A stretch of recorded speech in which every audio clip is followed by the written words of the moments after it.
தோழர்களே, நானும் என்னுடைய சகாக்களும் எதை சரின்னு உணர்ந்தோமோ அதையே எல்லாரும் பின்பற்றணும், அனுஷ்டிக்கணும் அப்படிங்கிற கருத்தோட எங்களால் முடிஞ்ச தொண்டு செஞ்சு வரும்.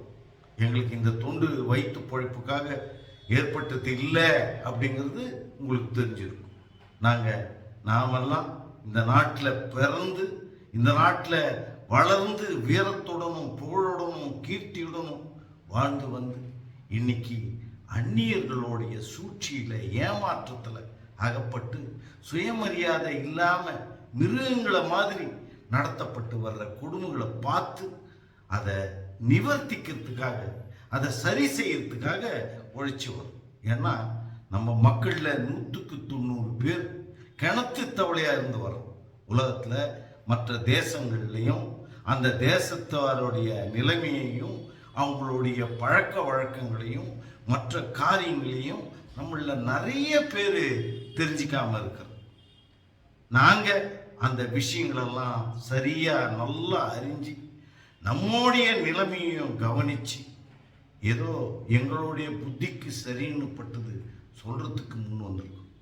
அதை நீங்கள் கவனித்து யோசனை செஞ்சு பார்த்து உங்கள் புத்திக்கு சரின்னு பட்டால் அதை செய்ய வேணும், செயல்படுத்தணும் அப்படின்னு நான் உங்களை கேட்டுக்கிறேன். முக்கியமாக நம்பவங்கன்னு சொல்லி நம்மளை ஏமாத்துற பார்ப்பனிய கொடுமையிலிருந்து விடுபட்டு சுயமரியாதையை அடையணும் அப்படின்றது நாங்கள் பெரும் முயற்சி எடுத்து பாடுபடுறோம். பார்ப்பனர் அல்லாதார் அப்படின்னு நம்மை கூறுவதால் நாம் பிராமணர்களை விலக்கி வச்சிருக்கிறதா நீங்கள் நினைக்கலாம். நம்ம தான் அவங்க ஒதுக்கி வச்சிருக்கிறாங்களே தவிர நாம் அவர்களை ஒருபோதும் விலக்கி வைக்கணும்.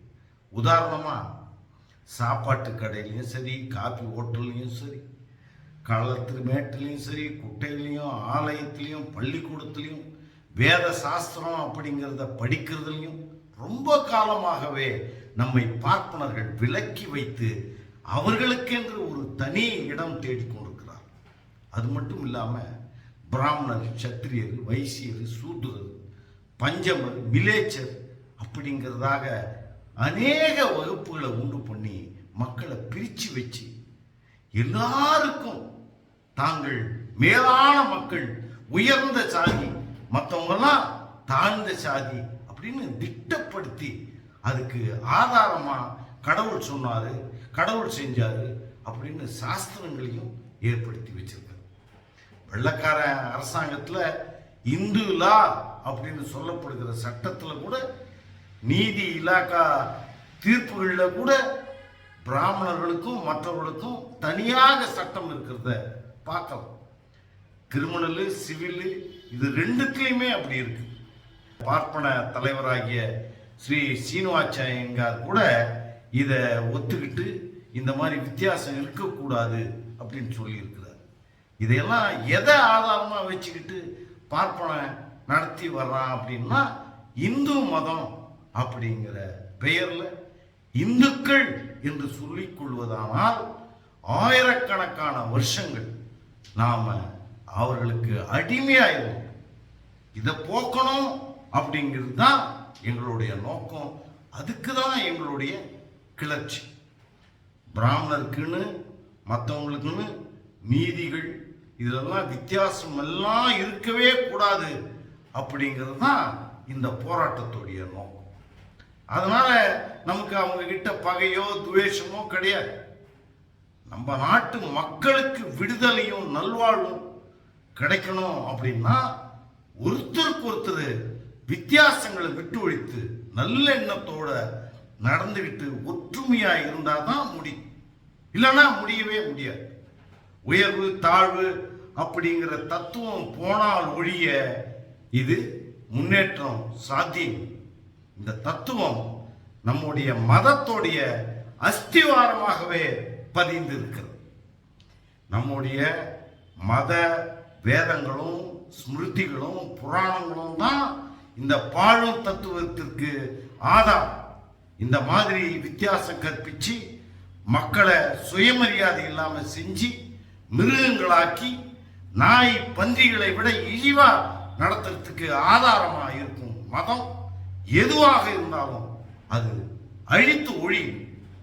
நான் இந்த மாதிரி சொல்றது உங்கள சிலருக்கு வருத்தமாக இருக்கும்.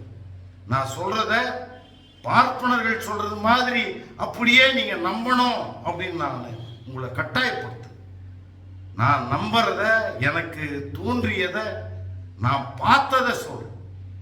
உங்க பகுத்தறிவை கொண்டு நான் சொல்வது நியாயமா இருந்தா அதனை ஏத்துக்க, குற்றமா இருந்தா தள்ளிடுங்க.